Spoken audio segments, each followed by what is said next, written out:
Bonjour à toutes et à tous et bienvenue ce matin en direct sur Fuji FM avec, nous vous l'avions annoncé, un homme de radio qui a marché 1840 km au printemps 2022 jusqu'à Saint-Jacques-de-Compostelle. Il repart aujourd'hui, ce 20 mars, avec son micro pour parcourir la diagonale du vide de Givet vers Messanges dans les Landes. Il va marcher plus de 1500 km et poser à chacune de ces rencontres la question « Qu'est-ce qui vous rend heureux ?» J'ai le plaisir d'accueillir aujourd'hui Hervé Pochon, cet homme de radio, effectivement. Alors, il est là avec son micro, mais on a aussi les nôtres. Aujourd'hui, Hervé, on change là. On inverse les rôles, Hervé. Bonjour. Bonjour Odile, et c'est promis, je pose mon micro et je réponds et j'écoute vos questions et je vais essayer d'y répondre le mieux possible. Alors, il faut savoir, Hervé, que en règle générale, je ne prépare pas mes émissions parce que j'ai envie, un peu comme vous, sur le chemin, de me mettre à la place de l'auditeur et de découvrir en même temps que lui qui est mon invité et pourquoi il est là. Je suis tout à fait d'accord avec vous. Et pour vous dire, hier, quand je suis arrivé, je me suis dit, je marchais le long du fleuve et j'ai dit, là, il y a un fleuve et tout. Et il y a un Belge qui était là qui me dit, mais le fleuve, c'est la Meuse, vous préparez rien ou quoi? Et je dis, non, c'est vrai, je sais que la Meuse, puisque je sais que je vais longer la Meuse, mais je n'avais pas vraiment regardé si c'était la Meuse qui passait à côté de moi. Et ce que j'aime, c'est la rencontre. Découvrir. Grâce à ça, j'ai appris quelque chose de l'autre. Le côté spontané un petit peu de nos émissions, de nous faire découvrir aux autres. Qui est Hervé Pochon? Oula.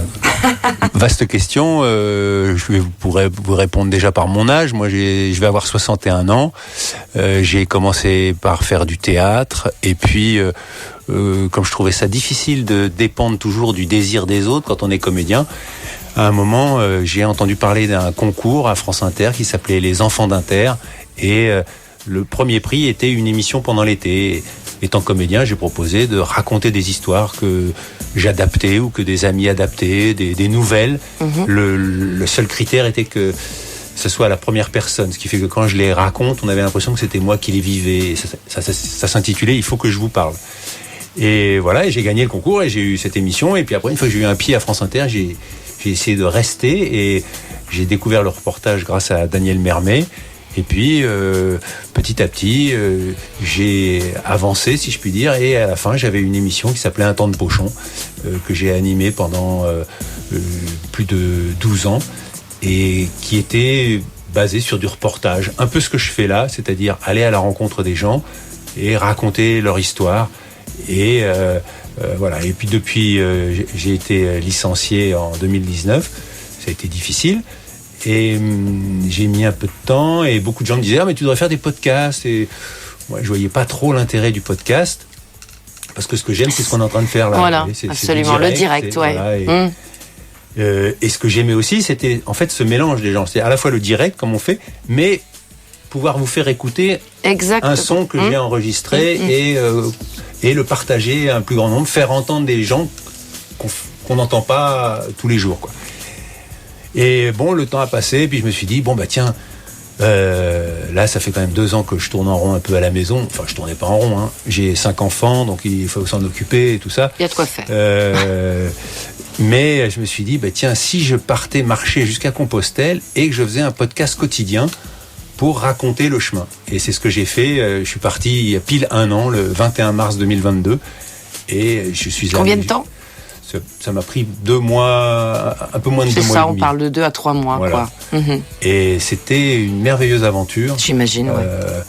Déjà, vous savez, c'est toujours pareil, quand on a une idée, et puis qu'on la réalise, il y a un sentiment de satisfaction, on gagne en confiance, en estime de soi, et parce que c'était pas rien, si je puis dire, de marcher 6-7 heures et puis après de faire 2-3 heures de montage tous les jours pour que le podcast soit disponible le lendemain. Ouais. Et donc là c'est pareil pour la balado le long de la diagonale du vide.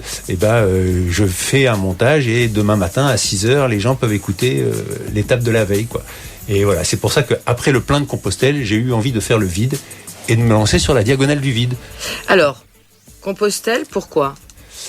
Parce que c'était à la fois très symbolique, je suis pas quelqu'un de religieux.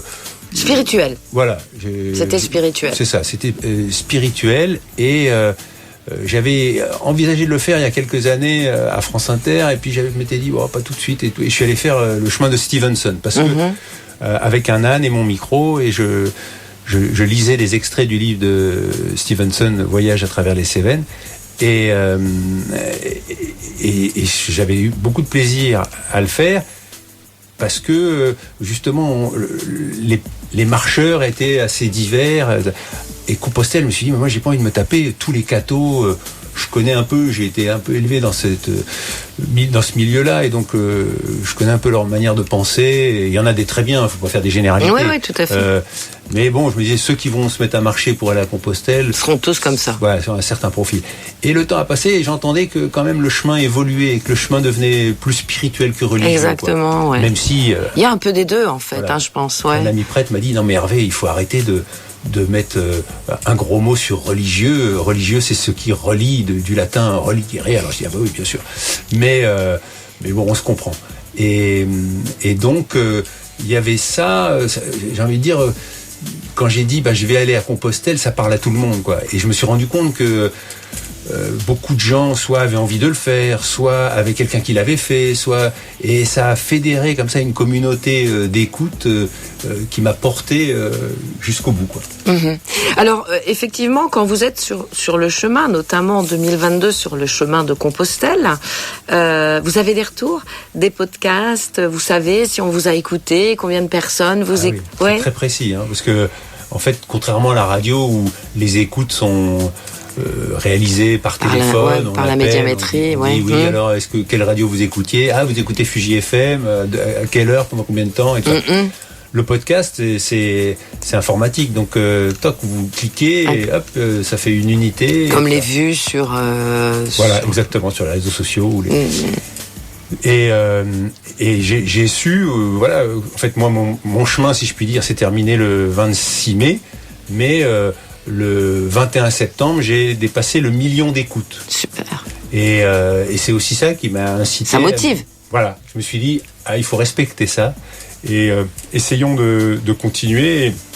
Et là, j'ai commencé le 21 septembre un podcast hebdomadaire que je peux faire en restant un peu chez moi. Et chez moi ou en me promenant autour de chez moi. Mais ce que je veux dire par là, c'est que ça me permet de rester un peu à la maison, quoi. Mais je me suis quand même rendu compte que le vrai plaisir, il est de partir sur un chemin et pendant une période un peu longue et surtout le principe du podcast quotidien comme un feuilleton. Oui, c'est ça. Ça marche. Et bien. En fait, j'en parlais effectivement il y a pas longtemps avec mes enfants qui font partie d'une autre génération que la nôtre. Je leur expliquais qu'effectivement, avant, on avait comme ça la radio, les gens écoutaient la radio. Et c'était une espèce de, ce qu'ils appellent aujourd'hui une série. On appelait ça un feuilleton. Mais c'était un feuilleton radiophonique et les gens écoutaient effectivement. Alors il y avait des émissions plus célèbres que d'autres, mais ça se passait dans la radio. C'est ça. Et c'est assez... moi, j'ai pu avoir des retours comme vous posiez la question, parce que dans mon podcast, je donne mon adresse mail. Les gens peuvent m'écrire hervé.pochon. Et poser leurs questions. Poser leurs questions, me raconter un peu et répondre à ma question. Qu'est-ce qui vous rend heureux ? Pour Compostelle, c'était quel est votre but ? Et donc, on a des retours comme ça, et les gens pouvaient me dire « Ah oui, moi j'aime bien, mais vous décrivez pas assez les paysages. Ah, moi j'aime bien, mais là, vous allez passer près de tel endroit, il faut que vous alliez voir ça. » et tout. Et voilà. C'était malgré tout, même si c'était du podcast, on gardait un peu d'interactivité. Exactement. Finalement. C'est ce qui plaît quand on est animateur radio ou journaliste, c'est aussi d'avoir une interactivité avec celui soit qui écoute ou qui regarde. Exactement. On fait une pause et on retrouve Hervé Pochon juste après. De retour en émission ce matin avec Hervé Pochon, on vous l'a présenté. Il avait été annoncé effectivement, son passage chez nous avait été annoncé sur notre page Facebook. Hervé, donc on a reparlé effectivement de cette expérience en 2022 avec le chemin de Compostelle. Quel serait, on va dire, Alors on sait que sur le chemin, effectivement, hein, comme vous le disiez, on rencontre tout type de personnes qui effectivement est en rapport avec la religion, qui pas du tout, qui le fait pour se retrouver avec lui-même, qui lui fait d'une manière spirituelle, mais spirituelle au sens large. Quelle est la personne qui vous a marqué le plus sur le chemin ? Alors ça, c'est une vaste question, et il y en a tout de suite une qui me vient, qui était une jeune fille de 15 ans que j'ai croisée près d'un petit village qui s'appelle La Cagnotte, pas loin des Landes, de mémoire. Et j'étais sur une petite route goudronnée qui sortait du village, et arrive cette jeune fille en face de moi. Visiblement, elle venait de courir, et ça m'interpelle, et je sors mon micro et je lui dis bonjour, excusez-moi, est-ce que je peux vous poser une question? Elle me dit oui, quel est votre prénom? Elle me répond Auréa. Et je lui dis quel est votre but? Et là, souvent quand je posais cette question, les adultes me répondaient mais quel est mon but? Qu'est-ce que vous voulez savoir aujourd'hui, pour la semaine, pour la vie? Je dis vous choisissez, moi je vous pose une question, après vous me répondez. Et elle, pas du tout. Je lui pose la question, quel est votre but? Et elle me répond, mon but, c'est développer mon cardio. Je lui dis, ah bon, mais pourquoi? Parce que j'ai envie de rentrer à l'armée. Je dis, ah oui, incroyable. Mais pourquoi l'armée? Parce que j'ai envie de m'investir pour mon pays.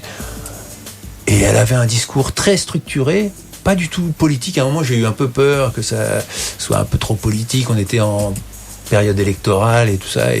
Et vraiment, sa conviction, sa maturité m'a vraiment beaucoup impressionné. Donc voilà. Pour répondre à la question. Auréa, ouais. J'ai jamais eu de nouvelles. Voilà. Peut-être qu'elle a de la famille qui écoute Fuji FM et qui se dira tiens, il faut que je lui donne des nouvelles de ma petite fille. Ça me fera vraiment plaisir de savoir ce qu'elle devient. Quand on arrive à Compostelle, ça fait quoi? Il y a un sentiment de satisfaction d'avoir atteint son but. Parce que moi, mon but, c'était un peu ça, c'était d'arriver au bout. Et voilà. Est-ce qu'il y a aussi l'humilité?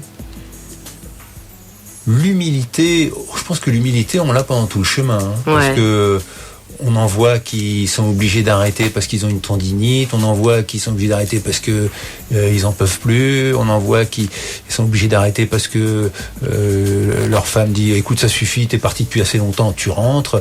On relativise beaucoup, et vraiment chaque jour on se dit est-ce qu'on va arriver au bout de l'étape, et donc je pense que non, quand on arrive, c'est pas l'humilité, moi je trouve, c'est vraiment la joie qui prédomine, la joie d'être arrivé, d'avoir touché son but. Est-ce qu'on pense justement, puis après on va venir sur cette nouvelle aventure, hein, est-ce qu'on pense à Paolo Coelho?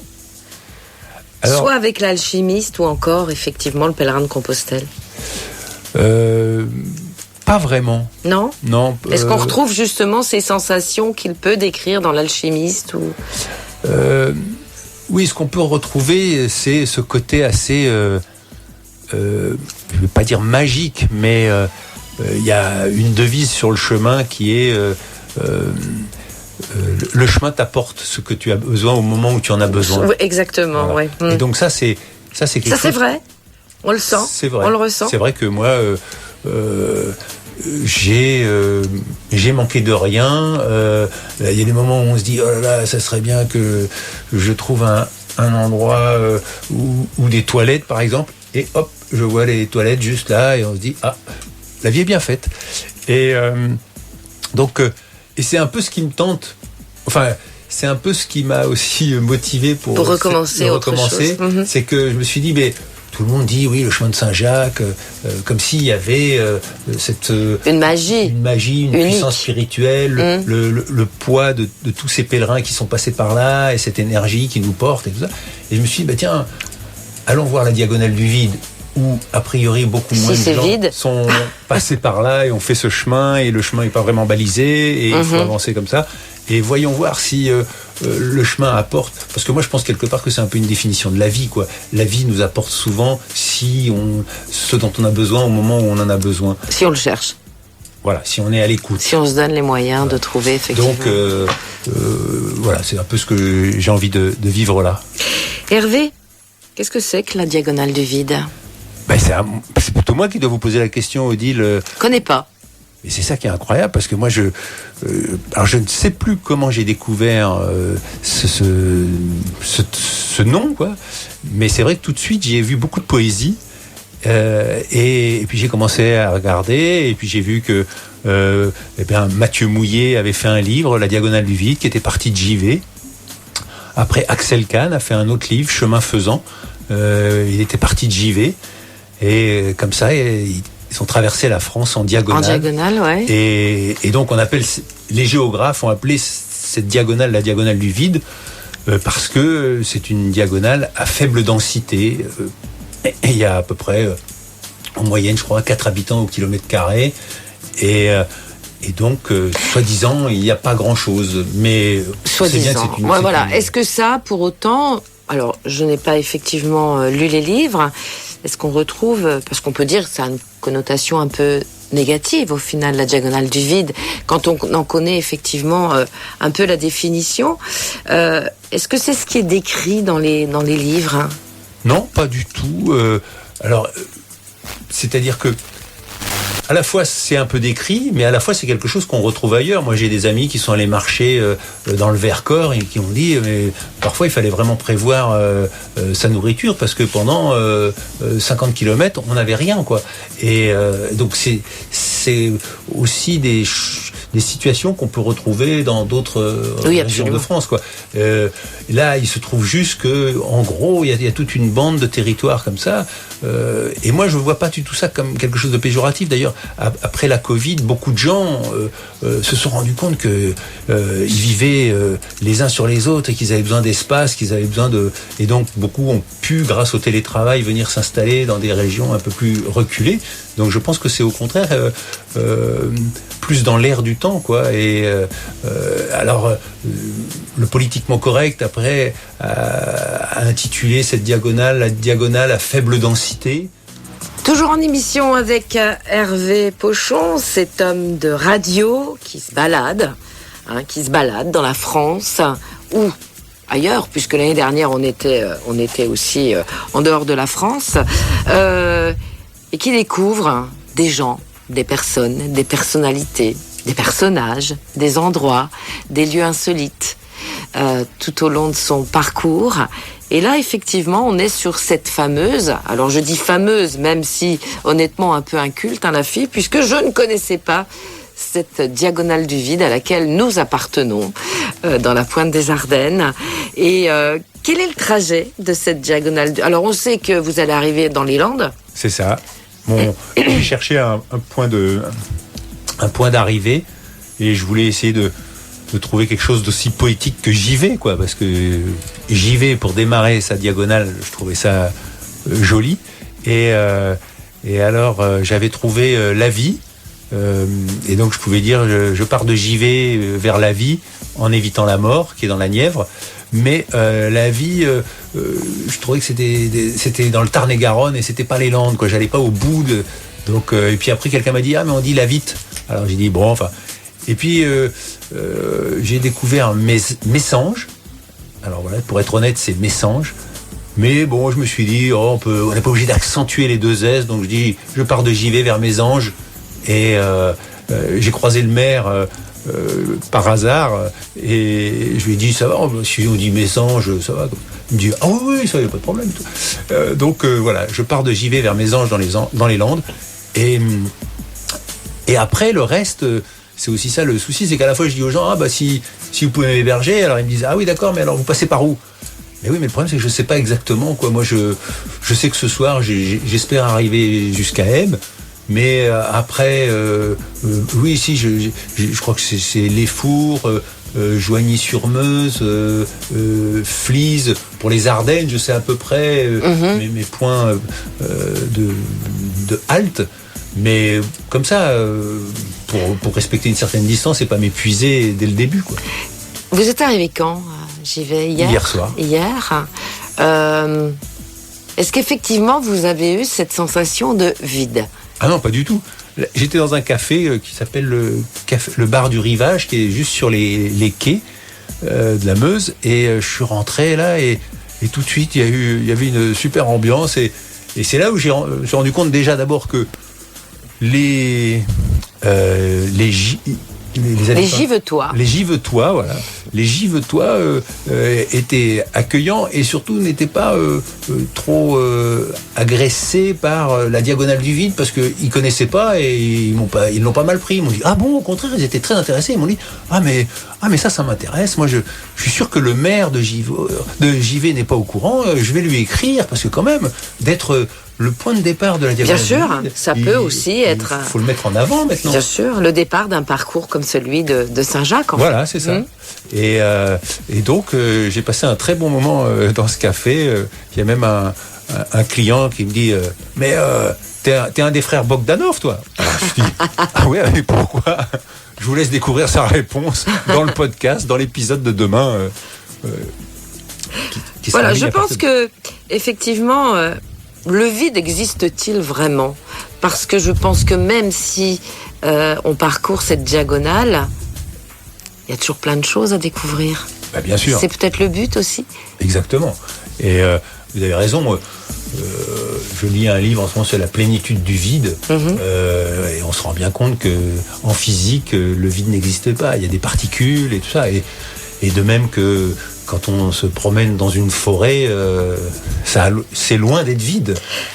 C'est aussi peut-être l'originalité de ce parcours, parce que est-ce que dans le vide, justement, il n'y aura pas plein de plénitude avec des gens exceptionnels à découvrir, hein? Et c'est ce que j'espère, et c'est un peu ma motivation, comme j'ai déjà dit, quoi. Après le plein de Compostelle où tout est hyper bien organisé, avec ses haltes jacquaires, et bien là, ce sera peut-être moins organisé, les gens voient passer moins de pèlerins ou moins de marcheurs, et je me dis que ça sera propice à de belles rencontres. Je pense aussi. Et c'est peut-être vraiment surprenante même. J'espère de tout cœur, sincèrement, j'espère de tout cœur. C'est vraiment, parce que je vous cache pas que c'est pas rien et déjà d'en parler, j'ai eu de l'émotion dans la voix, quoi. C'est pas rien de laisser femme et enfants pendant 2 mois pour partir sur les chemins comme ça. Et donc j'espère, si je le fais, c'est que j'espère vivre de grandes émotions sur ce chemin et pas que des galères, quoi. C'est pas mon but. J'en ai aucun doute. On fait juste une courte pause, Hervé. Mais faisons. Parce qu'on a un appel. Qu'on ne peut pas prendre en direct pour un éventuel passage, donc, qui sait, peut-être au château d'Hierges. Aurélien, une pause et on se retrouve juste après. Merveilleux. J'ai un hébergement pour la nuit. Bon, pas aussi loin que j'espérais. Mais ça me fera une petite étape, c'est pas mal. Démarrer avec une étape de 10 km plutôt que 28. Voilà. C'est pour ça que c'est difficile de faire un planning, parce que vous voyez, quand on fait une étape de 10 km, le lendemain, c'est pareil, ça va décaler l'étape qui était prévue. Mais ça, c'est le charme de l'aventure. Alors ça, vous ne l'avez jamais fait, hein. Effectivement, Aurélien, on est en direct. Mais on a Hervé en même temps qui fait son podcast en direct sur son appareil de reportage. Donc ça, c'était une grande première. Et c'est le côté effectivement magique de la radio et du direct, où effectivement on laisse encore la place à ce côté spontané. Oui, alors un appel. J'avais envoyé un message aux propriétaires du château d'Hierges en leur disant que j'avais cette chance, ce plaisir d'accueillir Hervé Pochon, qui réalise sa première étape aujourd'hui, de cette diagonale du vide, qui, j'en suis persuadée, moi je voudrais avoir Hervé au bout du bout, mes anges, et je suis persuadée qu'il me dira mais le vide n'existe pas. J'ai rencontré effectivement des gens extraordinaires, j'ai rencontré des lieux extraordinaires et le vide n'existe pas. Et même quand il est défini comme une diagonale vide, il est plein d'émotions. Donc voilà, Hervé, du coup, en direct, va passer, c'était pas prévu, va avoir la chance d'aller rencontrer Pascal et Nathalie au château d'Hierges, en direct avec, vous verrez, des choses extraordinaires à voir et un passé extraordinaire. Mais j'ai entendu que c'était un château. Oui, c'est un château, carrément. Hervé, ce soir, va peut-être dormir dans un château, carrément. Non, mais alors, cette diagonale démarre merveilleusement bien. Alors en plus, ce qui est magique et ce qui est original, c'est que Pascal et Nathalie sont belges. Ah oui. Voilà. Donc voilà. qui sait, peut-être ou pas ce soir à Ebbe, ou peut-être que Hervé va découvrir tellement de belles choses à Hierges qu'il y restera. Voilà, donc la diagonale n'est pas vide. Et l'accueil non plus. Hein. Ça, on s'en doutait un peu. C'est aussi finalement parce que ce matin, quand il est arrivé à 8h, Hervé, évidemment, allez, on va dire grossièrement, m'a chopé sur le vif avec son micro. Bonjour Odile, vous faites quoi? Vous ouvrez les volets, machin. Et en fait, c'est le truc sympa, voilà. Alors la question, c'est quoi votre but? Non, c'est quoi là où... Qu'est-ce qui vous rend heureuse? C'est la question que je vous ai posée, Odile. Alors, moi, je vais carrément être honnête. Et je pense que quand on fait ce métier, il y a des fois des moments où on se dit, oh là là. Et puis finalement, plus on se dit, oh là là, qu'est-ce que je vais trouver? Plus effectivement, on est heureux.